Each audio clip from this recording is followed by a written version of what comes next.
Welcome back to the deep dive. Today we are taking on, well, a monumental task. I think that's an understatement. It really is. We're addressing a philosophical and theological question that truly sits at the core of human existence. Why does God ask humans to worship him? It's a huge question, and it's one that's often approached with, let's say, very simplistic or transactional assumptions. Exactly. But today we are going straight to the ultimate metaphysical rationale. And this exploration, it was actually requested by you, the learner. It was, and it's a great request because it demands moving beyond that simple concept of just, religious duty. If the divine is all-powerful, all-sufficient, why the need for human submission? Right. It seems like a contradiction on the surface. It does, and to answer that, we've structured this deep dive around an incredibly rigorous treatise. Our primary source material is drawn from excerpts of Why Does God Ask Humans to Worship Him by Sami and Ameri, supported by organizational contexts like Talk Queen studies and research. And I want to stress, this isn't a casual religious essay. Not at all. It is a systematic, logical breakdown of the roles of the divine and the human. It's very structured. And it frames worship ibadah in a way that might be new to a lot of people, not as this one-sided demand or some kind of cosmic transaction. Precisely. The material frames it as a necessary and a deeply functional path, a path toward human development and completeness. It suggests the command is purely an act of benevolence directed externally, toward the created. So our mission today is to excavate that logical necessity of worship. We're going to focus on the detailed arguments presented in the source about God's absolute independence, then humanity's inherent need, and finally, the profound transformative goals of submission. We really can't understand the answer until we understand the question's foundation. I think you're right. Okay, let's unpack this and start with the core nature of the divine. So where does the source even begin with a question this massive? It insists on starting with a theological prerequisite. You have to systematically refute any notion of divine need. Okay, so that's the absolute foundation. It's the foundation upon which the entire rationale is built. Yeah. The author argues that if we concede even a microscopic possibility that God might benefit from human action, then the whole thing falls apart. the whole thing falls apart. The command becomes self-interested, and that completely undermines the very premise of a perfect being. And that's the central misconception we constantly encounter, isn't it? I mean, people imagine a deity who needs their applause, their loyalty, their affirmation. They're mirroring the vanity of human leaders. Yes, that's a perfect way to put it. But that analogy breaks down entirely when we move from, contingent human power structures to the absolute creator. The treatise establishes that the command to worship is absolutely not driven by any lack, flaw, or deficiency on the part of the creator. It's not a sign of insecurity. Not in the slightest. It defines the divine by what it calls absolute richness and self-sufficiency. And this is more than just a quality. It's a statement of ontological reality. It's what God is. Let's delve into that phrase, absolute richness. What does that truly imply? Because if we grant the premise of a creator who is absolutely perfect, how does that translate logically into total independence from creation? Well, it creates what is essentially a theological impossibility for dependency. Perfection, by its very definition, means completeness. There are no gaps. Right. So if God were to receive anything from creation, whether it's our sustenance, our praise, our affection, anything, that would imply that before he received it, there was a gap. A deficiency. A deficiency and incompleteness. The source repeatedly uses language that emphasizes the absolute transcendence of the divine. It even states that if God were dependent on creation, even for the continued existence of that creation itself, God would cease to be God. Because that necessary quality of the perfect being is that it has to be inherent, non-contingent existence. It can't depend on anything else. It can't depend on anything. So if God's attributes are absolute and independent, then any command, including the command to worship, cannot be for self-gain. It must necessarily be an act of benevolence directed entirely outward. Exactly. And the logical implications of this divine transcendence are crucial. The source treats the command to worship as an expression of supreme wisdom and mercy. A gift of instruction, not a levy or a tax. That's a great way to put it. Imagine a being of infinite perfection, offering guidance to a finite, struggling creation. The action originates entirely from the giver's completeness, motivated purely by grace. This shifts the entire paradigm. I mean, it means that our actions, good or bad, are metaphysically irrelevant to the creator's status. Completely irrelevant. They don't increase God's perfection. They don't decrease it. That is the ultimate so what of this entire section. Our prayers do not empower God. Our disobedience does not weaken God. Human actions, whether it's the most perfect worship or the most profound defiance, do not add to or subtract from God's essence. So the value, the utility, the entire significance of the act of worship must be found somewhere else. It must be sought exclusively in its transformative effects on the human being, on the development and the elevation of the human soul. That's the only place the value can logically reside. Okay. So now that we have established the nature of the creator, absolutely independent, rich, self-sufficient, the source then rigorously defines the relationship between the two parties in this act. Yes, it establishes what it terms a metaphysical chasm. A chasm. Let's explore the other side of that chasm then, the nature of the created in this relationship. Right, we have to define the created by contrasting it with the creator. So, where the creator is defined by absolute, inherent perfection, transcendence, and self-existence. We are the opposite. We are the opposite. The created is defined by inherent ontological poverty, deficiency, and dependence. Ontological poverty. And that term, ontological poverty, is one of the most powerful concepts in the entire source material. That phrase needs some serious unpacking. Because when we hear poverty, we usually think of, material lack, money, resources. But ontological poverty suggests a deficiency embedded in our very structure of being. What does that mean for our day-to-day existence? It means we are fundamentally contingent beings. Meaning we did not bring ourselves into existence, and we cannot sustain ourselves without external continuous support. Our knowledge is limited, our power is ephemeral, our existence is temporary, and our will is often confused. So it's not a moral failing, it's just the fact of what we are. It is the fact of our existence. Yeah. This intrinsic neediness, this poverty of being, it manifests in constant anxiety and the relentless search for meaning, and in these desperate attempts to find self-sufficiency in finite, decaying things. Like wealth or power or status. Exactly. We are constantly trying to fill a metaphysical gap with material or psychological substitutes. So the human instinct to hoard wealth or seek status or crave validation from others, that's actually a misdirected manifestation of this intrinsic ontological poverty. That's precisely the argument. We are searching for that absolute richness, but we're looking in all the wrong places. We are existentially hungry, but we keep trying to feed that hunger with transient snacks. And the source connects the dots brilliantly here. Worship is presented as the necessary, logical acknowledgement of this fundamental truth. It's just stating reality. It is the only appropriate and accurate response from an intrinsically needy and contingent being to an absolutely rich and perfect one. It is a moment of total calibration, where the human being accurately reports their own metaphysical address in the universe. So if the command for worship is purely an act of benevolence, designed entirely for our benefit, then the very first step of that benefit is simply the accurate recognition of reality. Indeed, it forces the created to stop living a lie, the lie of self-sufficiency. And if humans were self-sufficient, worship would be meaningless. It would be totally absurd. Yeah. But because they are not, worship becomes structurally necessary for our psychological and spiritual health. It acts as the bridge across that metaphysical chasm. Okay, so having established God's absolute independence, let's now focus the lens entirely on us, on humanity. If we are defined by this ontological poverty, what are the tangible daily defects or shortcomings that the act of worship is specifically designed to fix? The source material is remarkably detailed here. It frames human deficiency not just as, moral failures like lying or stealing, though those are certainly consequences. Right, those are symptoms. They're symptoms of a deeper, permanent existential condition. Because we are contingent and crucially prone to forgetfulness, we are perpetually prone to error, confusion, and most detrimentally intense attachment to temporary or fleeting things. This attachment to temporary things, that feels like the core problem of modern life. It is. We invest our entire meaning, our whole sense of self in things that are guaranteed to pass away, our relationships, our careers, even our own physical bodies. And when those things fail us, which they always will, we experience catastrophic meaning collapse. And that is the direct consequence of the deficiency. Our finite nature means we cannot guarantee anything, yet we constantly try to assert ultimate control. This leads to profound confusion about our priorities, what really matters. So how does worship fix that? The treatise calls worship the essential connection, or wesel, necessary to guide and sustain this dependent being.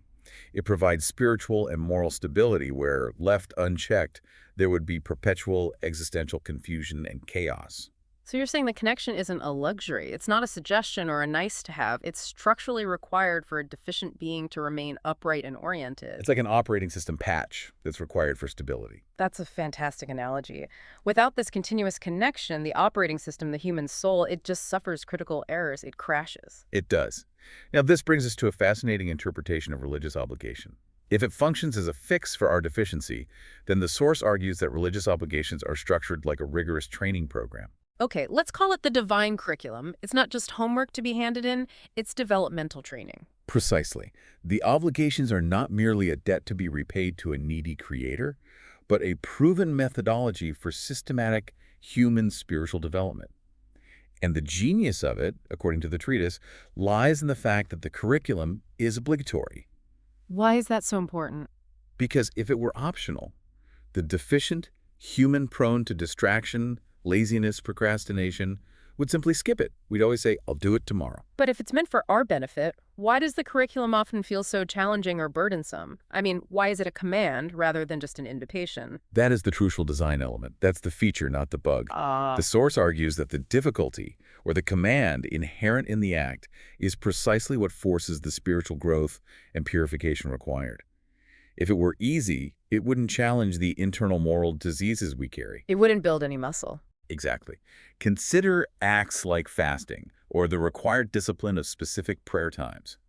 These acts demand a sacrifice of comfort, of time, of immediate desire. That very sacrifice acts as a spiritual exercise, forcing the purification that is needed. So the spiritual muscle only develops when resistance is applied. The burden of the command is the therapeutic agent. Absolutely. And the source frames this curriculum as targeting the purification of the soul from these deep-seated internal moral diseases. We are talking about arrogance, greed, envy, the intense fear of loss. And the treatise links these internal diseases directly back to that metaphysical error we discussed earlier, right? Misinterpreting one's own place in the universe. 100%. It all connects. Okay, give me a specific example. How is arrogance, say, rooted in ontological poverty, and how does the act of worship directly counter it? Okay, so arrogance stems from believing that one's achievements, your wealth, your intelligence, your success, are solely the result of your own independent effort. I am a self-made man. Exactly. It's a fundamental failure of self-recognition. It's a denial of your own contingency. Now, when we worship, especially in a ritualized way that involves physical prostration, The physical act of bowing or putting your forehead on the ground. yes, that act forces the worshiper, regardless of their worldly status, billionaire or pauper, president or janitor, to place their forehead, the very seat of their intellect and pride, at the lowest possible point. It's a physical embodiment of humility. The body is literally stating, I am contingent and I submit to the absolute. It is the ultimate tool for self-recognition. By deliberately and repeatedly acknowledging God's absolute greatness and perfection, the human being accurately calibrates their own small, temporary, and dependent status. So this intellectual and physical submission, it prevents that destructive human tendency towards self-worship or overestimating our own independence. It's the antidote to hubris. And if you don't engage in this calibration, the natural tendency isn't just arrogance, but it's also a kind of existential blindness. You just lose perspective on everything. You lose perspective, you seek validation from finite sources that will always fail you, and you engage in self-destructive behaviors. Yeah. All while genuinely believing you are operating independently and rationally. Which is the most dangerous part. It is. The source argues this perspective is vital for psychological and moral health. Worship, therefore, is the constant correction of the compass, the necessary medicine to keep the ego tethered to reality. Okay, so we've established the necessity of this. It's based on God's nature and on our nature. Now, let's move into the practical goals of ibadah, of worship, and the specific mechanisms it employs to achieve that necessary human development. Where does the source tell us to look for the primary function? The primary function is identified as the mechanism of remembrance and presence, or dhikr. Yes. And this is a relentlessly recurring concept in the source material. It comes up again and again because it is presented as the immediate and ongoing antidote to humanity's inherent forgetfulness. Forgetfulness. That seems like such a soft, almost harmless word for what you're describing as a catastrophic failing. What happens, really, when we forget the absolute? It leads to what the source calls moral and existential chaos. And just think of the modern human condition for a second. Constant distraction, Information overload, a ceaseless pursuit of the next sensory input, the next notification, the next dopamine hit. We're drowning in it. We are. And forgetting God, the ultimate reality, the permanent thing, means we invariably attach ourselves to fleeting, deficient desires. We become consumers of distractions because we have forgotten the true object of ultimate value. We lose our metaphysical North Star. So the structures of worship, whether it's the daily rhythm of prescribed prayers or weekly gatherings or annual retreats like fasting, they force the mind to reconnect with that ultimate reality. They essentially pull the person back from the brink of total absorption into the temporary. It acts as a spiritual defibrillator, What? or perhaps a more accurate analogy, a spiritual thermostat. Oh, I like that. It's constantly regulating the temperature of the soul. The mechanism of Dhikr provides stability and focus. It ensures that fundamental moral truths like justice, compassion, the sanctity of life are not obscured by the constant onslaught of daily distractions or the seductive nature of temporary worldly attachments. It keeps the important things front and center. It ensures the soul remains oriented, keeping that existential hunger we talked about focused on its proper satisfaction, not on junk food. So the goal isn't just remembering the name of the Creator. It's about achieving a state of conscious presence, a way of living where the knowledge of one's dependency and the reality of the absolute is always active. Absolutely. The source emphasizes that Dhikr should permeate life. The ritualized acts are the training ground, but the goal is for that internal state of remembrance to become the default setting. So that you approach everything, your business, your family, your studies, with the correct perspective of humility and dependence. Exactly. Now, moving beyond the internal mental focus of Dhikr, the source strongly suggests that worship is also about practical conditioning. Right. It's not enough to just intellectually agree with these premises. You have to embody them. Yes. This moves us into the realm of applied morality. Worship involves physical and structured acts that are specifically designed to cultivate internal moral states. We are talking about moving from abstract ethical philosophy to embodied visceral habit. Because if your belief is only in your mind, it's fragile. It's very fragile. It can be argued away or forgotten. But if it is etched into your behavior, into your muscle memory, it is durable. So how does this practical conditioning work according to the source? Can we infer specific connections between certain actions and the virtues they're meant to build? The source material implies a very clear link. For instance, structured prayer, performed at set times throughout the day, is a massive exercise in discipline and obedience. How so?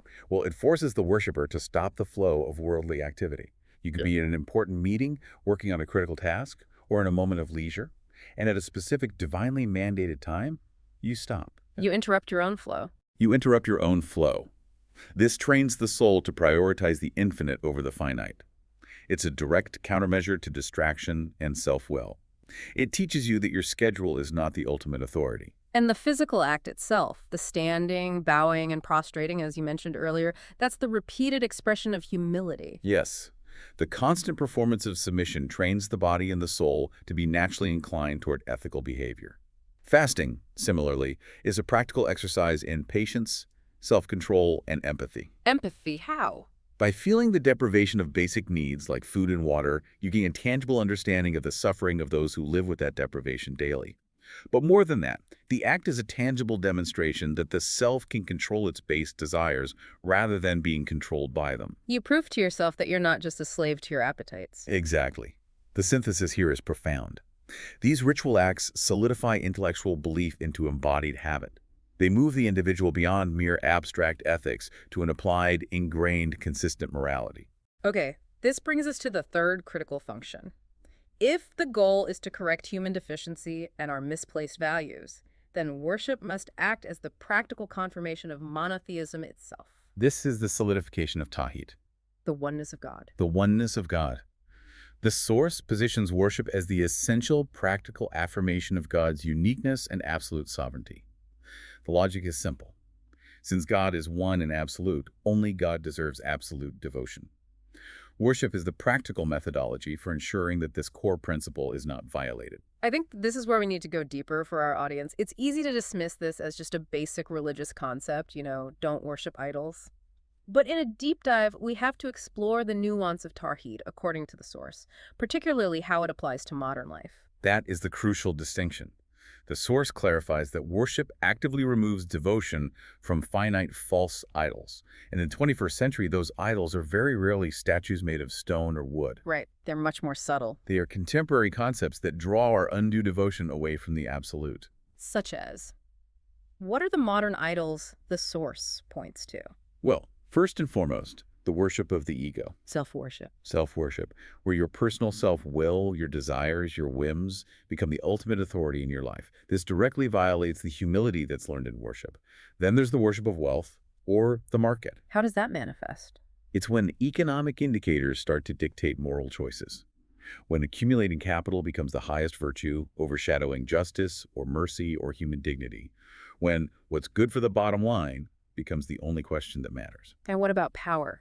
Absolutely. The worship of political power or ideology. This is when devotion to a temporary human leader or a political party or a human-made system overrides fundamental ethical truths. You see this everywhere. That reframes Tawhid from a purely theological statement into an essential ethical defense mechanism. It is a defense mechanism. Yeah. It ensures that the individual's highest value, their ultimate devotion, their ultimate fear, their ultimate hope, is placed correctly and uniquely on the absolute.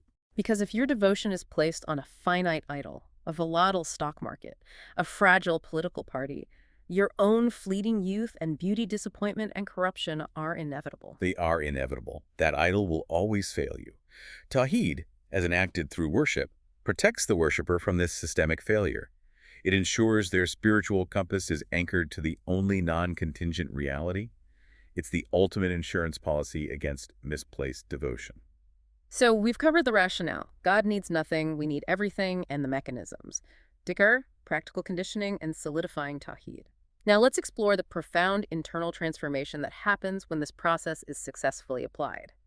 This is where the benevolence of the command really pays off for the human being. Indeed, this is the outcome. Worship is presented as the singular vehicle for the purification of the soul and ascent towards perfection. It's not just about managing the symptoms of deficiency anymore. It's about remodeling the entire spiritual architecture. Let's discuss that cyclical nature you mentioned, the spiritual feedback loop, in more detail. How does our human need translate into worship, and then how does that worship feed back into greater human potential? It's a structured upward cycle of refinement. It starts with human need, our intrinsic dependence, our ontological poverty. That state of need necessitates the command for worship. It's the medicine we require. Okay. Then the discipline of engaging in that worship forces us to confront our internal defects, our arrogance, our greed, our self-delusion, our attachments. It holds up a mirror. It holds up a mirror every single day. And this confrontation and the subsequent surrender in the act of worship leads to the cleansing of those moral defects, which in turn unlocks a greater capacity for spiritual growth. So it's a mechanism that constantly raises the ceiling of our moral capacity. Once a deficiency like arrogance is addressed through the submission of prayer, the soul has more room to grow toward its ideal state. Exactly. The source emphasizes that the purpose of creation itself is bound up in this path of perfection. Humans are created with immense potential, but that potential is often choked by the weeds of ego and distraction. And worship is the gardening. Worship acts as the spiritual fertilizer and the pruning shears. It removes what is diseased so that what is healthy can flourish. It brings the soul closer and closer to the ideal archetype it was designed to embody. This beautifully highlights that ultimate win-win scenario we established early on. God gains absolutely nothing in essence, and humanity gains the complete and necessary path to fulfilling its full spiritual potential and completeness. The benevolent intention is undeniable when you see it laid out this way. And alongside this purification, worship provides that essential anchor for moral life. It provides the necessary continuous guidance. Without it, the human spirit is cast adrift on a very chaotic sea. The source uses some powerful imagery for this function. It describes worship as the rope or the connection. Can we explore that analogy a bit further? What happens to the ship, the human being, when that rope is dropped? When the divine rope, that connection of worship and remembrance, is dropped, the human being inevitably starts to drift. It's not an immediate shipwreck. No, not usually. The source emphasizes that worship acts as a continuous calibration system for the moral compass, rooted in the constant acknowledgement of absolute reality. If you stop worshiping, you don't instantly become an immoral person, but the subtle, corrosive power of self-interest and distraction begins to pull you off course.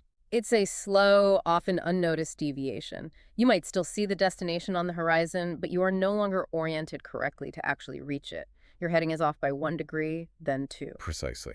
And over a long journey, that small deviation leads you to a completely different continent. The implication here is essential. Without this constant recalibration, human error, compounded by self-interest and that inherent ontological poverty, would inevitably lead the individual astray. And often without even realizing the extent of the deviation until it's far too late. Exactly. The divine command for continuous worship is therefore an essential preventative maintenance system. It ensures that human existence remains morally and spiritually aligned, and it counteracts the natural gravitational pull of our own egos toward decay and chaos. Okay, now let's address the final stage of this transformation, the reward. Once a human being successfully completes this path, achieving purification and alignment, the source mentions concepts of divine pleasure and ultimate reward.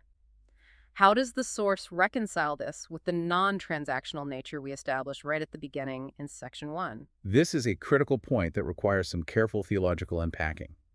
The attainment of divine pleasure and ultimate grace is not presented as a transactional payment. It's not a wage for labor performed. Because God is not enriched by our actions. God is not enriched. Instead, the reward is defined as the logical, natural consequence of the human soul successfully completing its designed path of perfection. So the reward isn't an external prize that gets handed out at the end, but it's the internal state of alignment itself. Absolutely. Think of it like a musical instrument that has been painstakingly restored and perfectly tuned. The reward is the harmonious, beautiful sound it now produces. The source suggests the reward is simply that state of completeness, of purification, of alignment. It is the natural result when a dependent, deficient being attaches itself perfectly, via the mechanism of worship, to the source of absolute richness. So the grace and reward mentioned in the source fragments are the acknowledgement that the human soul has successfully become what it was meant to be. It's become itself. It's functioning perfectly, free from the diseases of the ego and distraction. The reward is the achievement of its own potential. We have completed I think, a comprehensive deep dive. We've moved from the philosophical nature of the Creator through humanity's inherent deficiencies, all the way to the purifying mechanics of ibadah. This has been a profound recontextualization of religious obligation. I think so. And the treatise by Sami and Ameri really allows us to synthesize the entire argument around three indispensable pillars of reality. This ensures that the rationale for worship is fully understood as benevolence, not necessity on God's part. Okay, let's recap those three pillars. First, the metaphysical truth. God possesses absolute richness and needs nothing. Therefore, the command for worship is an act of sheer wisdom and grace directed entirely toward the created. Pillar 1, the nature of God. Pillar 2, the human reality. Humanity is intrinsically needy. We are defined by ontological poverty, we are perpetually dependent, and we are prone to moral and intellectual corruption when left to our own unguided devices. Pillar 2, the nature of us. And third, worship's utility. Worship ibadah is the divinely prescribed benevolent mechanism that was that rope, that curriculum, for addressing that intrinsic human need, for achieving purification through dhikr, and for ultimately attaining self-realization, moral stability, and completeness. God, us, and the bridge between. It's So, what does all of this mean for you, the learner, who initiated this search for understanding? I think it fundamentally transforms the concept of obligation from a burden into the greatest opportunity. The shift in perspective is immense. The command to worship ceases to be an arbitrary rule from a cosmic dictator and becomes the necessary life-saving guidance from a benevolent source. It's a prescription. It is. It ensures that you, the individual, have the precise mechanism necessary to navigate your inherent deficiencies, to avoid the false idols of the age, and to achieve the maximum potential of your spiritual and moral existence. It is theological duty framed entirely as spiritual self-interest. And if we take this metaphysical logic that worship is necessary for individual purification and completeness, and we scale it up to the collective level, to all of humanity, it generates a powerful and perhaps a sobering final thought. Yes. If the source material confirms that worship is the prescribed, necessary method for individual human perfection and purification, because every single person possesses this intrinsic neediness and proneness to error, then the consequence of its widespread neglect must be assessed on a global scale. What happens when the collective humanity ignores its own structural requirements? We have to ask the question, does the widespread absence or the corruption of this practice necessarily imply not just individual deficiency, but a foundational, perpetually unaddressed flaw at the very core of human civilization and society. That's a heavy question. It is. If humanity collectively drops that divine rope, what potential for sustained peace, for consistent justice, for true human excellence remains perpetually locked away, or even actively corrupted? All because of our collective failure to address our ontological poverty through this fundamental necessary command. We see the symptoms of this unaddressed neediness constantly played out on the global stage. A profound thought to consider, connecting the deeply individual act of submission to the sweeping scope of human history and our potential. The command for worship in this light is not about God's gain at all. It's about saving humanity from itself. Thank you for sharing this fascinating and complex question with us. It was a pleasure to explore. We hope this deep dive gave you a profoundly structured insight into the ultimate philosophical and theological purpose of worship. We'll catch you next time for the deep dive.